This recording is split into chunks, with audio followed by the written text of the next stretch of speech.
Eh oui, me revoilà.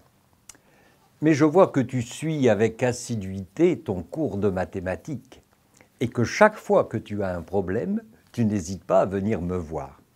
Moi, ça me fait plaisir de te voir. Mais dis-toi bien que je serai vraiment content le jour où tu n'auras plus besoin de mes services. Nous allons aborder aujourd'hui le problème de la division et nous allons procéder en 2 étapes. Voyons dans cette première étape ce que l'on appelle le quotient entier de 2 nombres.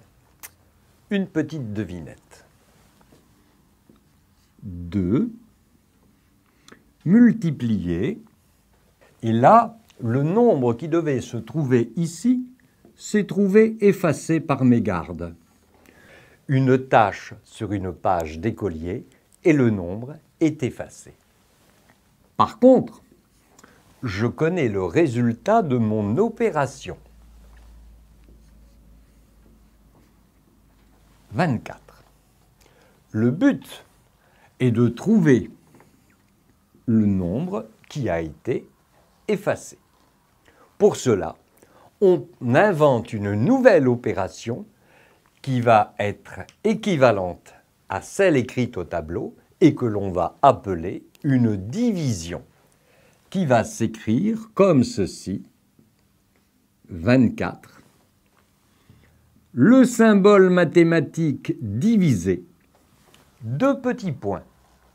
Ne pas confondre ce symbole mathématique avec le symbole informatique qui, lui, comprend en plus une barre. En mathématiques, la barre ne figure pas. Donc, cette opération est équivalente à 24 divisé par 2 égale, et là, mon nombre manquant. Pour réaliser cette opération, je vais pratiquer de la manière suivante. Je vais écrire ici le nombre 24 qui va s'appeler le dividende. Le dividende est le nombre que l'on va diviser. Je vais symboliser ma division par ces 2 traits, un trait vertical et un trait horizontal, et de l'autre côté, je vais mettre le nombre 2, qui est le nombre par lequel je divise et que l'on appelle un diviseur. Ici, je me trouve en présence de dizaines et d'unités. Je vais commencer par m'occuper des dizaines, alors que dans les autres opérations, je commençais par les unités, puis les dizaines, puis les centaines et les milliers. Ici, je prends l'ordre inverse. Je possède ici 2 dizaines. Je dois séparer ces 2 dizaines en 2 paquets égaux. Donc, je vais prendre ici en 2. Combien de tas de 2 puis-je faire? Un tas. 1 fois 2 va me donner 2. Je vais maintenant transformer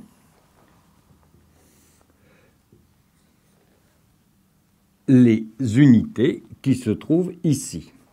Mes dizaines, j'en avais 2, j'en enlève 2, il m'en reste 0. Je m'occupe de mes 4 unités. 4 unités, si je les divise en 2 tas identiques, chaque tas comprendra 2 unités. En effet, 2 fois 2 égale 4. Si à mes 4 unités présentes, j'enlève 4 unités, il m'en restera 0. J'ai donc obtenu le nombre recherché qui est le nombre 12. Le nombre 12 s'appelle le quotient. 0 prouve que la division tombe juste, qu'il s'agit donc d'un quotient exact de 2 entiers. Nous allons essayer maintenant une seconde opération en y introduisant une petite difficulté supplémentaire. Nous allons diviser 34 par 2. Je m'occupe des dizaines. Je dispose de 3 dizaines. Je dois faire 2 tas égaux. Dans chaque tas, il y aura une dizaine. 1 que multiplie 2 égale 2. Il me restera une dizaine qui est seule et que je n'ai pas pu mettre dans l'état de 2. Je vais maintenant transformer cette dizaine en 10 unités, auxquelles je vais ajouter les 4 unités qui sont présentes dans le nombre 34, et je vais diviser 14 par 2.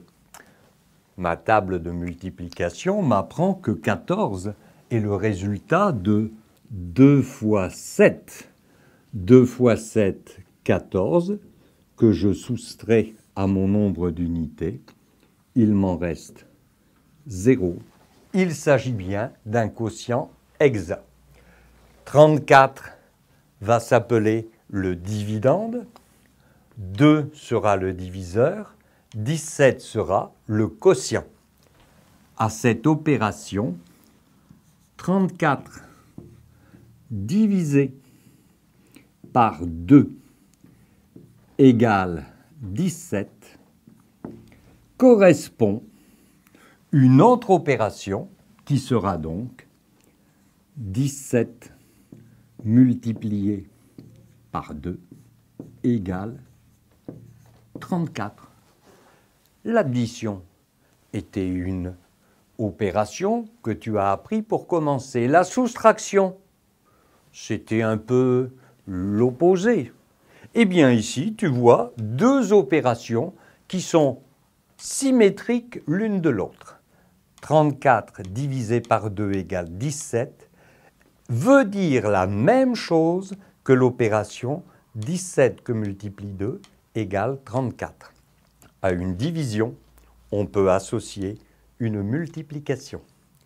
Nous verrons dans un peu de temps comment on peut faire pour effectuer une division euclidienne, c'est-à-dire une division avec reste.